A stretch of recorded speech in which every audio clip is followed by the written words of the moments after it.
The Ten of Pentacles, completion anxiety or incomplete completion.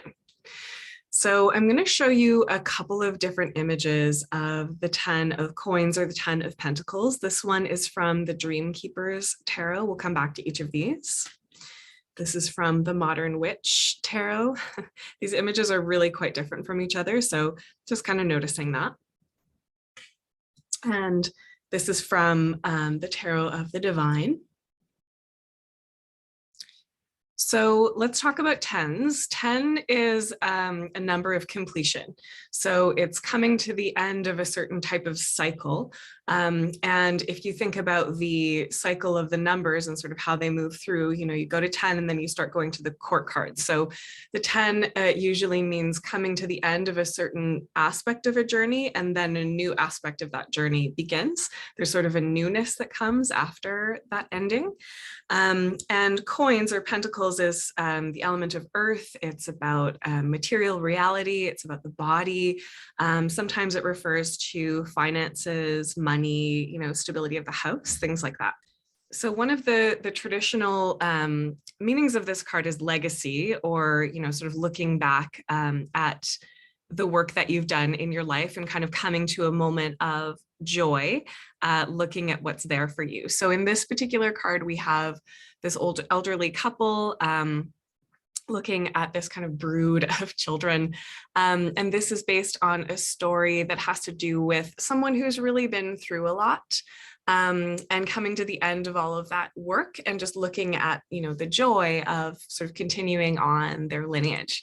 So one of the really important things about reading tarot for me is not necessarily the image itself or the traditional meanings of the card, but how do you feel when you look at the card? So these interpretations are going to change depending on that. But one of the things that one might feel looking at this is chaos, a little bit of, intense movement happening with all of these children kind of looking in different directions. There's many of them, our little coin faces.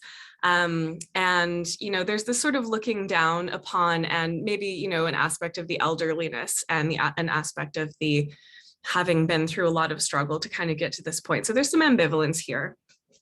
The Modern Witch image is based on the more traditional image of the tarot. And I think the thing that you can really look for here is just these disparate parts coming together. So there is this elderly person sort of in contact with these dogs, and then these two are speaking to each other. And there's sort of this feeling that every element in the image is different. You can kind of think of things like community, a community of diversity kind of coming together. And the way that I like to think about that particular aspect of this image is the disparate parts of ourselves integrating. And I think that's where the ambivalence comes in, is that feeling of allowing different aspects or different parts of ourselves to be present all at once, even if they disagree. So we're kind of looking at the situation as a whole. This image of the way the coins are kind of placed out is reminiscent of the Kabbalistic tree of life, which is one of those symbols that kind of means different things that are coming together into a whole, into the web of the universe. And so if we're looking at ourselves in a particular moment of a journey, we might be seeing that, one part of me wants this and another part of me wants that. And one part of me is excited, but the other part is scared.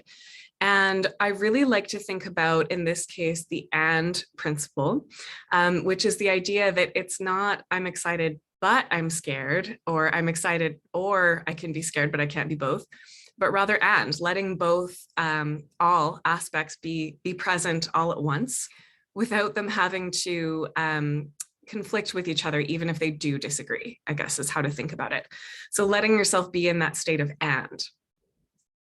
So in the last image that I'll come back to here, I love this image. And I love this deck. It's really quite evocative.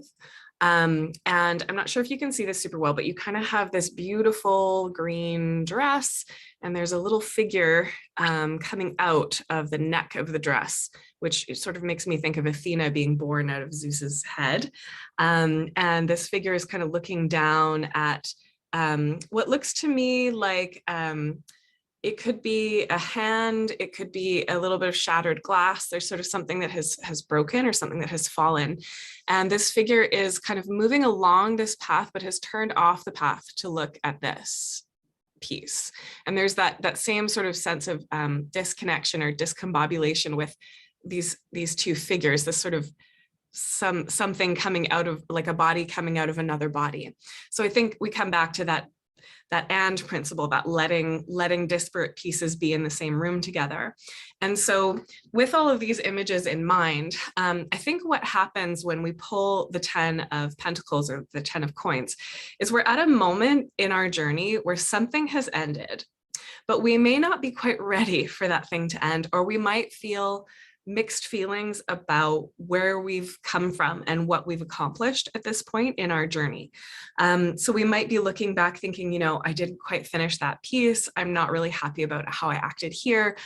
So there's a bit of a resistance to allowing that thing to end so that we can move on to the next part of our journey.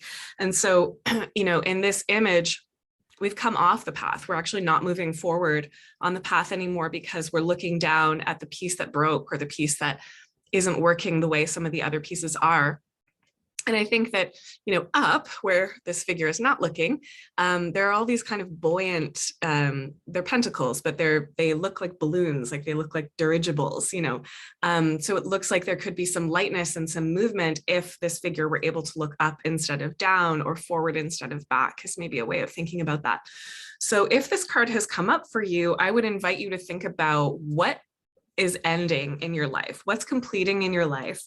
And the way to think about this isn't necessarily that there's a really obvious thing that's ending. There might be, but you might be thinking about an identity, a self that is coming to a moment of ending. And you're looking at becoming a new self, or shifting or evolving into becoming a different self. And you're resisting that for some reason. There's some looking back at the past that you're still doing. There's some regret that you might be sitting with. So this card really invites us, I think, to, you know, take the ending as it comes, to know that we did our best, you know, whatever that looked like. And if every part of it isn't perfect, that's okay. We can still hold these different parts together in one moment. If we're moving forward into a new self, we don't have to reject the old self. We don't have to say, you know, I'm not that person anymore at all. We can hold that old self and think of it as, you know, thank you to this old self that I learned something from, and I'm going to take that learning with me into this next part of the journey, so that we can, you know, say, this is what I've done. This is how far I've come. And, you know, it might not all be perfect. We might not be 100% happy with every piece that we completed, but that's where we are. And we're ready, or working on becoming ready to go into this next phase of our journey. So I hope that was helpful, a little exploration of the 10 of coins, or 10 of pentacles. Keep in mind that, again, the most important interpretation is the one that you get when you look at the image, the way that you feel in your body when you look at the image. It doesn't have to be this interpretation. There are lots of other ways to look at the card, but those are some things to think about if you've pulled this card or you're thinking about this one today. I hope that was helpful. Let me know in the comments what you thought, and I'll speak to you next time.